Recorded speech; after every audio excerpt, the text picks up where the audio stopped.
messieurs, très heureuse de vous retrouver dans le cadre de votre émission Un homme, un concept qui pour la circonstance est déplacé ici à Lubumbashi dans la province du Haut-Katanga où nous avons le plaisir de recevoir quelqu'un que vous allez reconnaître, quelqu'un que vous appréciez et que vous allez, j'espère, découvrir avec nous dans une autre facette dans le cadre de cette émission où nous allons parler du branhamisme.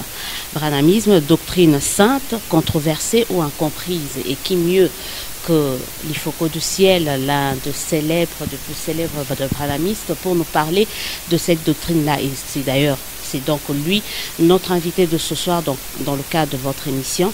Et saluez avec moi l'Ifoko du ciel. Bonsoir et bienvenue. Bonsoir maman, bonsoir. Alors, les gens disent, pourquoi d'abord du ciel? Pourquoi l'Ifoko du ciel, ça vient d'où? Du ciel, c'est juste parce que quand ma mère était grosse, selon son père, c'est-à-dire mon grand-père, et il voyait chaque nuit son frère qui était décédé à Bouende. C'était un grand mécanicien, il s'appelait l'Ifoko Isolena Simon Pierre. Et celui-là a été tué, je crois, pendant la rébellion de Moulébé, et tout comme ça. Et ce monsieur n'avait pas aidé sa famille. Mais il avait beaucoup d'argent. Il n'avait pas aidé sa famille. Alors, il lui dira, je suis revenu dans le ventre de ta fille pour vous aider. Donc, c'est moi.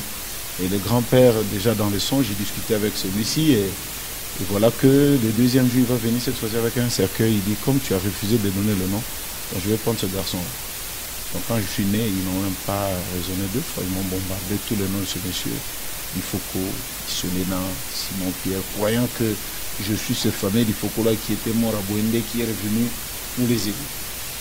Alors, en tant que chrétien, nous sommes une identité particulière. Je ne suis pas ce monsieur-là. Nous ne croyons pas à la réincarnation. Donc, l'Ifoko, en mongo, ça veut dire une source d'eau. Je me suis dit, je peux garder ça. Isolena, ça veut dire le père de Bolena. Bolena, quand quelqu'un va dans le bateau et dans un voyage, il le père de Bolena, voilà. Et Simon Pierre comme l'apôtre, donc c'est... Bon, je garde tout ça là, mais j'aimais quand même du ciel. Je ne suis pas ce Lifoko là. Moi, je suis un autre Lifoko. Rien à voir avec une sorte de prétention, genre de dire que non, vous êtes sur la terre, moi je vis de manière assez surnaturelle. Non, la Bible dit que vous êtes dans ce monde, mais vous n'êtes pas de ce monde. Donc il n'y a aucune prétention à l'intérieur. Donc je suis Lifoko du ciel par rapport à ces Lifoko là. Et vous savez, j'ai été même très surpris une fois au beach de Brazzaville, de Kinshasa, j'ai vu quelqu'un portant ce nom-là, l'Ifoko. Je croyais que j'étais le seul, parce que je disais, mais c'est qui cet homme-là, l'Ifoko? C'est tout. L'Ifoko. Gabon, j'ai vu un certain Kifoko, mais tout. Mais cette fois-ci, j'avais croisé quand même quelqu'un et ça m'avait fait plaisir. Je lui ai demandé, ton nom veut dire quoi? Il dit, ça veut dire la source. Je vois, gloire à Dieu. Ça n'a pas de prétention, vraiment. On connaît le frère Ifoko en tant qu'artiste, musicien. On le connaît très peu en tant que pasteur et pourtant vous l'êtes. Oui, et ça c'est une autre face de cette cassette-là appelée l'Ifoko. Et je prêche depuis 91, en 91, je suis pasteur, et peu de gens le savent cela. Et même l'église là-bas, c'est à peine avec le phénomène des réseaux sociaux, c'est là que les gens voient la grande église et tout, et ici aussi. Mais beaucoup de gens ils connaissent beaucoup plus ce frère Ifoko, les chantres et tout ça. Donc. Vous avez mis en avant toute votre carrière en tant que musicien. Non, c'est là que les gens, parce que de la parole de Dieu, chanter, elle passe calmement, sans vraiment beaucoup de problèmes dans les estomacs spirituels. Mais quand c'est prêché comme ça, c'est cru et brut, c'est là où ça pose de... Donc beaucoup de gens m'ont connu en tant que chanteur, mais j'ai commencé à prêcher déjà vers les années 87. C'est là où j'ai prêché déjà dans le bas-fleuve, à Tchela, c'est là où j'ai commencé. S'il faut même dire, j'avais commencé à prêcher avant d'être connu en tant que tel. Et je suis allé au Congo en 90, 91, pasteur établi jusqu'au jour. Le message chanté et prêché est différent? C'est que quand on chante, facilement les gens peuvent avaler les choses parce que déjà, par la définition, la musique, c'est un ensemble de sons combinés d'une manière agréable à l'oreille. Quand ça fait agréable, tu vois, il y a des gens, des Zoulous, qui chantent des choses que nous ne comprenons pas. Mais il nous arrive d'être trimballés par cette musique, de danser. C'est la musique, c'est un langage universel. Parfois, on ne met pas trop qu'est-ce qu'il a dit, ça vient après. Donc la chanson, c'est facile. C'est facile que quelqu'un écoute et comprenne. Parfois, avec la prédication, c'est un peu difficile. C'est un peu difficile, on le voit avec la controverse du moment. Oui. Là, vous n'avez pas chanté. Cette controverse-là, vous avez parlé et oui. on a vu ce que ça fait. Oui, Ça, c'est vraiment une controverse. Tout d'abord, je dirais, c'est un peu malhonnête parce que pour comprendre une prédication, je crois qu'il faut commencer au début. Et nous avons le développement, comme on a appris, hein, quand on faisait des dissertations, il y avait développement, non, introduction, développement et conclusion. Donc quand vous prenez quelque chose juste à la fin, vous coupez. Je peux donner un exemple, je dis maman, Gloria, et Jean et Jeannette se séparèrent. Je vous donne ça. Vous pouvez dire, ils se sont séparés, c'est quand Jean a pris l'avion, il était à la Limoges. L'autre peut dire, non, ils se sont séparés quand Jean est mort. L'autre, il répète la même chose, mais les conclusions ne sont pas les mêmes. Alors pour comprendre, pour ne pas divaguer, il faut aller au début du roman. Pourquoi ils se sont séparés, vous comprendrez pourquoi ils se sont séparés. On comprend un peu cette petite polémique-là. Oui. Vous avez fait de Branham l'aéroport où un Dieu qui vient achever la force de Christ, ça passe très mal quand même. Bon, mais c'est comme on l'a dit. C'est comme on l'a dit, c'est un contexte de choses. Tout d'abord, nous, dans le message de William Branham, nous avons ce que nous appelons les 7 âges de l'Église. Et de ces 7 âges de l'Église, c'est une période impartie où Dieu traite avec les gentils que nous sommes. Ce même Dieu qui a traité avec Israël, il est venu chez les siens l'ont rejeté. Et il est venu chez nous. Et en venant chez nous, selon le plan de l'histoire de l'Église, cette période-là s'appelle les 7 âges de l'Église. Donc ça commence par l'âge d'Éphèse, Smyrne, et jusqu'à l'âge de Laodicée. Nous qui croyons ce message-là, nous connaissons des messagers qui sont dans ces églises-là. Et les derniers pour nous, les derniers de tous les messagers, c'est William Branham. Nous disons, c'est même Jésus-Christ qui a commencé avec Paul, a terminé avec Branham. Et d'ailleurs, Jésus lui-même, quand il se présente dans les âges de l'église, il dit, je suis l'alpha et l'oméga, le premier et le dernier. C'est un contexte des choses. Et puis, en dépit de cela, il y a aussi un ministère qu'on appelle le ministère du Fils de l'Homme. Ça, c'est aussi trop compliqué à expliquer. Oui, surtout pour ceux qui ne sont pas du message, mais on se rend compte quand même votre doctrine qui est le branhamisme est incomprise, même chez vous. C'est ça un peu le paradoxe, la controverse. Vous n'êtes pas bien compris, même chez les branhamistes. Parce que nous avons un fondement, nous qui croyons le message de Branham, c'est que tout ce que notre prophète a dit, nous le croyons. Mais il arrive que parmi nous, il y a des gens qui disent je crois ça et je ne crois pas ça. Nous croyons Branham comme étant un serviteur de Dieu et de lui, nous tirons les enseignements. Et ce message de Branham nous amène vers Christ et Jésus. Donc en faire un isme, ça devient un mouvement et ce n'est pas trop bien. Et c'est ce que les gens du dehors, quand ils nous disent le branhamisme, et des livres écrits, patati patata et tout, bon, mais c'est pas tellement ça. Vous n'êtes pas si différent des chrétiens, c'est ça? Les christianismes, vous êtes tous chrétiens. Vous savez, dans le livre de la Bible, il est écrit, quand Paul a été mal jugé, on devait le mettre en prison. Paul a dit ceci, ô roi Agrippa, crois-tu au prophète? C'est écrit dans la Bible, dans les livres des Actes des Apôtres. Ô roi Agrippa, crois-tu au prophète? Le roi dit, Paul, je crois avec tes questions, tu risques de me persuader à devenir chrétien. Et pourtant, on lui parle du prophète. Donc, croire un prophète, ça fait de vous un chrétien. Donc, dire que je ne crois pas au prophète, je crois seulement à Jésus-Christ parce que je serai chrétien avec ça, c'est une aberration. Paul a prêché et il a dit à Timothée, n'ayez pas honte de moi. Soyez mes imitateurs. Quand Paul dit aux autres d'être ses imitateurs, ça ne veut en rien dire qu'ils seront des paulistes. On les appellera soit des paulistes. Non, ils étaient des chrétiens. Parce que Paul, son message était centré sur Christ. Et le message de William Branham est centré sur Jésus-Christ. Donc, pas seulement un Jésus philosophique, mais un Jésus qui entre dans la vie des gens. Comme nous utilisons le terme incarné, ça se fait chair. Il entre dans un homme. Et cet homme vit la vie de Jésus-Christ. Un branhamiste est donc un chrétien. C'est un chrétien. Parce que nous confessons, nous prions au nom du Seigneur Jésus-Christ. Nous baptisons au nom du Seigneur Jésus-Christ. Et nous chassons les démons au nom du Seigneur Jésus-Christ. En aucun cas, on écoute quelqu'un dire au nom de William Branham. Frère Branham lui-même est contre. Il dit, celui qui le fait sera rejeté du ciel. Vous faites aujourd'hui l'objet d'un fatwa. Comment le jugez-vous? Vous êtes bien? Vous risquez de perdre quelques mélomanes, quelques fanatiques. Maman, quelques adeptes. Non. Ici, seulement si vous pouvez faire, ici peut-être pas une journaliste, hein, juste comme on est un Congolais.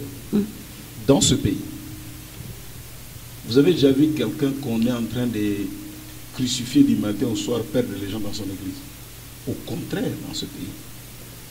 Moi, j'ai vu des artistes, diable, gué, ceci, les patates, mais les jours du concert comme ça, c'était horrible.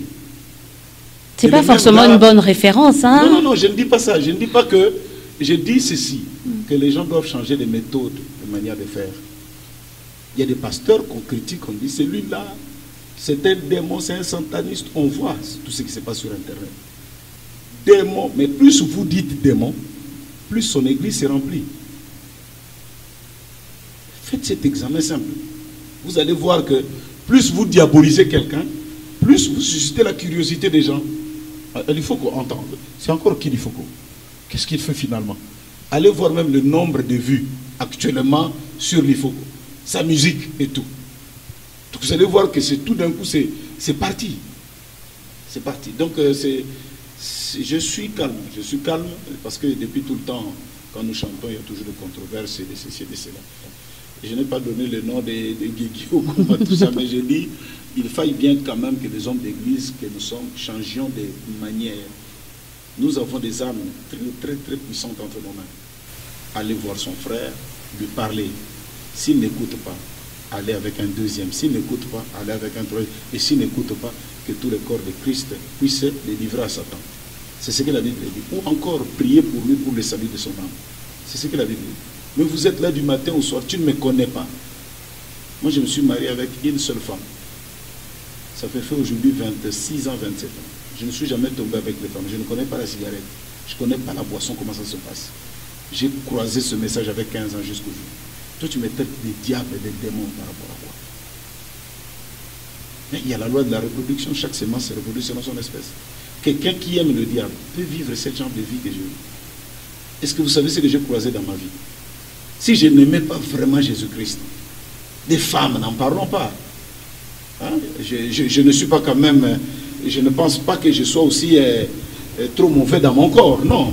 Surtout que vous êtes une star et les femmes adorent les stars. Non, mais donc il y a tout ça là, mais si je n'avais pas Christ, parce que quand j'entends, il y a des gens, il faut que stupidité et tout, je crois qu'on ne peut pas même donner crédit à ces genres de personnes quand on voit leur vie.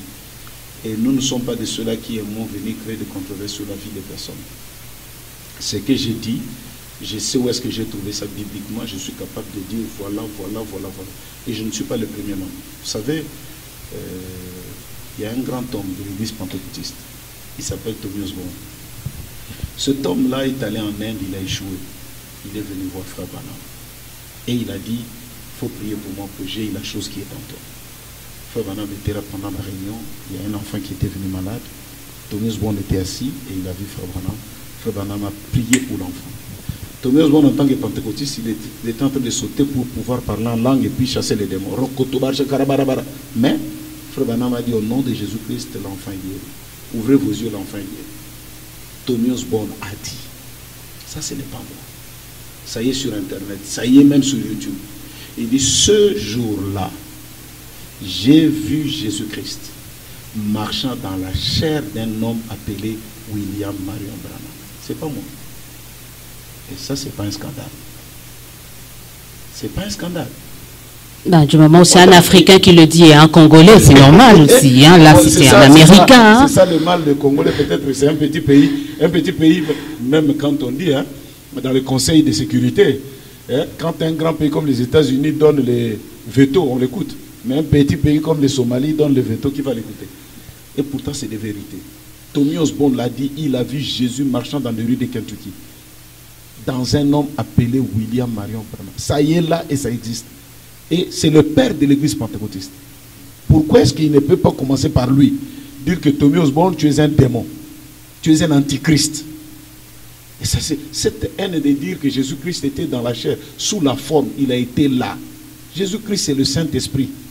Il ne peut prendre que ma forme, il peut prendre la forme de ma soeur, il peut prendre la forme de notre frère et de tout et de tout. Mais à dire que le Christ a achevé sa course chez Branham, c'est ça qui... le contexte. Nous parlons du On ministère a tiré on a parlé des âges de l'Église, on a parlé de ceci et de cela. On parlait tout à l'heure des femmes, mais on va parler de la femme et de sa place dans le message. Avec le prophète Branham, il y a cette sorte de cliché. On vous prête les intentions. Vous n'aimez pas le branhamisme, que pour vous la femme ne vaut rien. La femme, c'est quelqu'un qui doit être au coin de l'église, qui ne doit pas prendre parole, qui ne doit pas prêcher. Est-ce le cas réellement? Je ne pense pas. Je ne pense pas. Frère Branham, c'est quelqu'un qui a honoré la femme, tout d'abord. Il a prêché une grande prédication qu'on appelle la fête des mères. Et là, il a dit que un homme n'a qu'une mère. Il dit un homme, le premier amour de la vie d'un homme, c'est sa maman. La première chérie pour un homme, c'est sa mère. Parce que ta mère, c'est le premier professeur. C'est elle qui t'apprend à ouvrir la bouche. C'est elle qui t'apprend à ouvrir les yeux. C'est elle qui t'encourage à marcher. Mais non, la femme occupe une grande place dans l'œuvre de la rédemption. Déjà, mais derrière, quoi. Non, attends. Elle doit être cachée. Non, ça c'est autre chose. C'est quand nous arrivons à la prédication de la parole. C'est pas Branham qui l'a dit, c'est la Bible qui l'a dit. Que la femme écoute l'instruction en silence avec une entière soumission. Je ne permets pas à la femme de prêcher. Ça, c'est ce qui est écrit dans le livre de Timothée, dans le livre des Corinthiens. La femme ne prêche pas. Et nous nous en tenons à cela. Parce que Paul dit, c'est comme le dit aussi la loi. Et quelle loi? Vous allez dans le livre de Genèse, là où Dieu dit, désormais, ton mari sera au-dessus de toi, et tout et tout.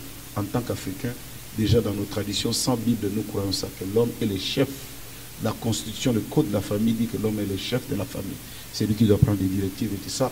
Maman Gloria, vous n'allez pas quand même nous les enlever. Mais on vous brandit en disant que c'est la femme qui a annoncé la résurrection du Christ.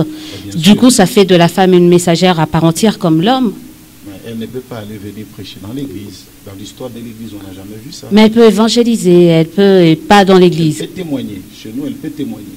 Elle peut témoigner des grandes choses que Dieu fait. Elle peut même interpréter. Chez les micros, elle interprète, mais elle ne peut pas prêcher. Est-ce que vous n'avez pas l'impression que cette façon de présenter la femme fait en sorte que cette femme ne puisse pas s'émouvoir et demeurer toujours domptée et cela a un impact quand même assez négatif dans la société? Non. Moi, je crois que, Maman Gloria, tout ce qui est bien est caché. Diamant, or, tout ce qui est cher est caché. Pour arriver même à trouver le mercure, vous devez aller très très loin. Dieu qui connaissait tout ce qui est richesse, tout ce qui est besoin, il a caché ça là. Et la femme pour nous est une richesse. Nous l'aimons la voir bien habillée, bien ceci, être dans son rôle de maman. Pas maquillée, voilà. Mais bon, oui, c'est un peu ça. Le maquillage, ça c'est autre chose. Quand on va dans l'histoire du maquillage, on va retrouver beaucoup de choses. Nous aimons bien qu'elle soit naturelle et tout. Et d'ailleurs, je vous dis, en passant, que nous croisons beaucoup des hommes. Moi-même, je suis en tant que pasteur, il y a beaucoup de païens qui viennent ici. Nous, j'ai aimé votre fille, là, je vais la marier. Et pourtant, elle n'a rien mis. Elle est naturelle. Et ils aiment ça. Il dit, ça c'est... Vous savez, ce n'est pas parce que tu es là, excusez-moi. Mais quand vous avez déjà... comment je peux dire ça une voiture qui ne fait que se faire sortir beaucoup de fumée, c'est qu'il y a quelque part une panne. Quand la femme ne peut plus croire dans ce qu'elle est, c'est qu'il y a une panne. Des ajouts. Elle n'est pas satisfaite de ce que Dieu lui a donné. Alors ça pose un problème. Moi je vous dis, nous allons en Europe, nous sommes là, et tout, les femmes blanches, nos sœurs qui sont dans le message de Branham avec nous, elles aiment tant les femmes noires. Alors, tu ne comprends pas tout d'un coup, nos femmes noires veulent être comme elles. Alors, là, comme disait frère Patrice, confusion, ça va ici, ça va là-bas, on ne comprend pas. Et il y a même une femme blanche qui disait, si j'avais les cheveux comme le vôtre là, je ne sais pas quelle fierté j'allais faire. Et moi j'apprécie beaucoup comme tu l'as laissé naturel. C'est être bio aussi. Hein, naturel. Alors, on va parler au-delà de la femme, c'est la relation que l'Église ou le branhamisme avec la politique, vous en tant que pasteur, au regard de tout ce qui se passe actuellement dans notre pays, qu'est-ce que vous dites à vos fidèles? Mettez-vous en retrait, participez comment faire? Sinon que le prophète, comme je l'ai dit au départ ici, nous croyons ce message-là. Et dans ce message-là, il est très clair, très très clair, que la politique ne nous concerne pas. Il y a beaucoup qui disent que si vous ne vous concernez pas de la politique s'occupera de vous. Voilà. Et nous disons ceci, que personnellement, moi que vous voyez, je suis un actif des droits de l'homme. C'est ce que beaucoup de gens ne savent pas. Je suis ambassadeur de la paix de l'ONU. Beaucoup de gens ne le savent pas. Et en tant que tel, je suis aussi dignitaire de la République. Donc, le pays reconnaît à moi un digne fils du pays qui véhicule la culture et tout ça, tout ça. J'ai fait ce que je peux faire. Maman, vous allez voir, il y a un CD qui était sorti de moi. Je suis allé à l'est de la République. Je suis allé, j'ai vu des pygmées de l'Ituri. J'ai vu des mamans qui pleuraient qu'on avait tué leurs enfants. Je suis allé à Goma faire un concert pour la charité. Je suis allé à Kisangani. Je suis allé... Mais on n'est pas là tout le matin, écoutez, moi j'étais dans tel et tout et tout et tout. Vous allez voir même dans ce film, pendant que je marchais, il y avait des gens qui criaient « Votez, Lifoko, votez !» Votez, Lifoko, votez, Lifoko. Ça m'a fait même peur dans un premier temps. Ça vous a donné des idées quand même. Hein? Ça, vous n'allez pas entendre. Ni d'Adam ni d'Ève, ça ne viendra jamais. Je ne serai jamais, je ne ferai jamais de la politique. Ça, c'est clair et net pour nous. On ne fait pas de la politique. On ne fait pas de... Mais, ce prophète Branham nous a dit ceci. Si Martin Luther King, qui était en son temps, peut sortir dans la rue parce que son frère, sa communauté, ses frères et ses sœurs ne mangent pas, ils sont mal à l'aise socialement, je fermerai mon église. Moi et mon église, nous irons marcher avec eux pour qu'ils aient de quoi manger. Les rudiments du droit de l'homme, ne fût-ce que le nécessaire, manger, boire, avoir droit à l'hôpital, à ceci, à ceci. Ça, c'est écrit, noir sur blanc. Et je préférerais m'arrêter à ça. Mais non, pas un chrétien ou un branhamiste ne peut pas faire partie d'une équipe de campagne. J'en ai vu, maman. J'en ai vu des pasteurs, j'en ai croisé qui étaient chauds dans la chose des dieux. Mais je préfère encore que l'homme politique fasse recours à l'homme spirituel que nous sommes pour des conseils. Parce que depuis tout le temps, d'ailleurs, la Bible dit, le cœur du roi est un fleuve sans forme. Il a besoin des conseils du prophète pour donner la forme à ses conseils. Ça, c'est bien. Je peux venir, j'ai dit, voilà, la pensée de Dieu pour ceci, pour le programme que tu veux faire, mais être là. Parce que la Bible dit que le gouvernement du monde est conduit par le diable. Et j'en ai vu des hommes de Dieu. Moi, personnellement, j'en ai vu des pasteurs qui ont été des députés, mais je les ai croisés pas dans de bonnes conditions.